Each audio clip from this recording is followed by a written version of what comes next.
this one is called John Dies at the End, and I got this because I was a fan of Don Coscarelli anyway, who did Phantasm and Bubba Hotep. He also did the Beastmaster as well. So I wanted to watch it, and it's really, really good. It's kind of trippy in terms of like the plot line, kind of like alternate realities and stuff like that. But it is very good. It's got Paul Giamatti in it, who you can see him on the cover there, and it's kind of like comedy horror with a little bit of action. And I'm trying to see who the author was. It was based on a book written by, if I can just get the guy's name, one second, bear with me, David Wong, and he did a sequel to it as well, called I'm Afraid of Spiders or something like that, which is the same character, John and his friends. I know Don Coscarelli wanted to make a film out of it. I don't know if he still plans to. I'd like to think he will, but because it the film ends kind of like. If that was just it, it'd be fine. But it kind of ends where it could go off and you could have a sequel. Yeah. And this particular edition was a media book with DVD and Blu-ray that I got from Germany. It wasn't particularly expensive. I think if you were to buy it, it's like £15, around €20, and I think it's all region, or it might just be region B, but it's a good movie. It's basically based on a street drug, and the people that take it sends them across time and dimensions. But when they kind of take it, they become something else other than human, and it's up to these two, John and his friend, to save humanity, basically. And then they meet this gentleman here. Oh, sorry, over that side, Paul Giamatti, and he kind of tries to help them out as well. And it's good. It's good. It's comedy, fantasy, horror. And it's worth watching. If you've never seen it and you're a fan, you can see Don Coscarelli there in the picture. Yeah. If you're a fan of like Don Coscarelli's work and you liked Bubba Hotep, Phantasm movies, then I think you'll like this. It is a good film. It's obviously with like a lower budget, but it's done in a way that they're really inventive for how they've. This one is a German version, yeah.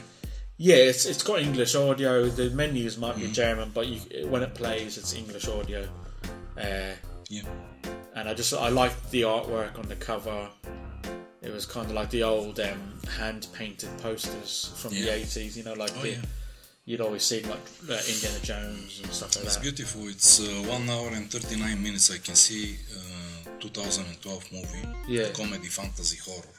And it's got a good rating as well. Oh yeah. Quite good rating, 6.3 out of 10. Very nice. Yeah, and it's available on Prime Video to rent, or or buy from $1.99. $1.99. I mean, even if you didn't enjoy it, what's $1.99? It's of course. It's cheap. Nothing. It's cheaper than what the old video shops used to charge for rentals. Blockbuster. You'd go in, then it'd be like £5 for a film. You'd have to have it back in 2 nights. And then I remember that's when Netflix come out. And Netflix was like, they had Netflix and Netflix and Love Film, and it was primarily, you'd do it out through the mail. So you'd go onto the website and you'd be like, okay, I want that film, and they'd send them out in the post. You'd watch them, pop them in the prepaid envelope and send them back. And Blockbuster started getting a bit nervous when that came out because they were losing a bit of business. So then they've done it where you could have it for 5 nights. You didn't have to bring it back because they were charging late fees and stuff like that. And then Netflix started the streaming service, and Blockbuster thought it was like a fad, you know, like it pass. But it didn't pass, and Blockbuster shut down, and that was, you know, the rest is history. Now everything's on Netflix. Yeah, and Amazon. Yeah, and they should have known. They should have had the common sense to know. Yeah, okay, people still like physical media. I know you like to have the copy of the movie. Yeah, and books also. Yeah, but physical copy. Yeah, but that streaming service was always going to get bigger and bigger and bigger because other companies, you know, like you have Disney Plus, and then in America you've got Peacock, which is all the NBC stuff. You've got Hulu. You've got Stars Play, which is like everyone's. So let's say you had a program, for instance, Ash vs. the Evil Dead was made by Stars, and you could only access that like through the Blu-ray DVD, and then it was on Netflix, and then Stars were like, hang about, why are Netflix getting money for showing out shows? And then everyone started taking their shows off Netflix and Amazon, like all the Marvel movies, Disney were all taken off because Disney was starting their own streaming service, so they were losing that money. So then all them companies started kind of thinking, well, I want a piece of that pie as well, so they started their own streaming service. Yeah. And now everyone's got bleeding streaming service. It's like, how much money do you think I have? And they're all charging $5.99 a month. If you let's say you have programs you really like to watch, $5.99 a month here, $9.99 a month there, $6.99, it all adds up. Oh yeah. And then you have to start thinking, well, better buying it than renting. Yeah. But then you have to start thinking, well, which ones do I want to give my money to? Who, you know, can I do without that? And that's it. What am I watching on this streaming service? One program, right? See you later. You're gone. Yeah. Do you know what I mean? But probably now when they buy some movies, they try exclusively to buy them for their channel. Like Netflix is buying for Netflix. Yeah. Amazon is having stuff which is only on Amazon.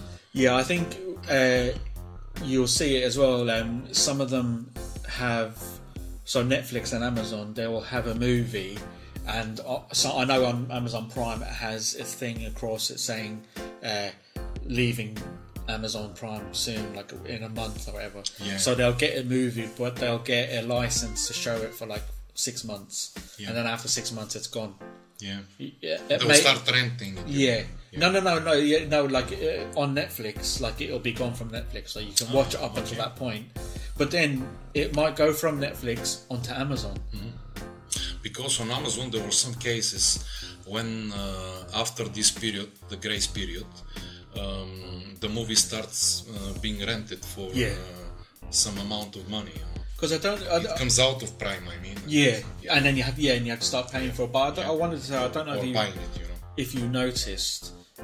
You know, on Amazon when you have your own watch list, and you'll say add to watch list, and then what I noticed was I was going through my watch list, and I was thinking, oh, I'll watch that now. I'll press play, but on the corner of it has a little Prime band. Mm-hmm. And it was gone. So the Prime band was gone from that. So then that means that it's no longer available from Amazon. You have to rent or buy. Yeah, and this is very helpful, by the way. Yeah. So you can see the movie straight away, and if it's Prime, you can watch it. Yeah. You don't want to rent something, you just see, it's Prime. Yeah. I'm gonna watch this movie. And But I tell you what, if you go into the deep, dark bowels of Amazon Prime, there are some absolute shit on there. I mean, there's movies on there that someone's made. They've probably been paid in like beers and cigarettes. You go way into the bowels of Amazon. I mean, with Netflix, they have most of it. I know it's more kind of quality over quantity, but whereas Amazon Prime have taken the quantity over quality. Yeah. You know, like 30-40% of what's on Amazon Prime is really good. The rest of it is absolute gubbins. Like you'd get right to the bottom of it, and it's just some shockingly bad stuff on there, man. Honestly, when you're going through action movies or horror movies, just take a deep dive on Amazon Prime and some of the stuff that's lurking right down there. You know, what 2-star ratings and 2.5 out of 10 on IMDb, and yeah, you'll see some stuff. But they have quite a lot of things, by the way. Oh, they do, yeah. There's loads on there, yeah. Of course, I think Netflix is more like the library of Netflix is more wider. Yeah. But Amazons have also quite a lot of things. Yeah, I think. And Borat 2, when it came out, they bought it. Oh yeah, because that was made for Amazon, wasn't it? They kind of funded it, yeah. Because Netflix has started doing that now, like that, the Adam Project. Oh yeah. And which I haven't watched yet, but I do want to see. But yeah, that was kind of, funded by Netflix, wasn't it? Yeah. So yeah, but sorry, I always do that. Go off on a tangent. But yeah, that's John dies at the end. And yeah, like if you like, fantasy movies, comedy, bit with horror thrown in, I would really recommend this. And I know you can get it on English Blu-ray as well, and it's probably for like a £5 you can get it for. But like I said, it's on Amazon Prime. But it's really good, like good fun, good action. Everyone's kind of on top form, and I really recommend it. So if you haven't seen it, John dies at the end.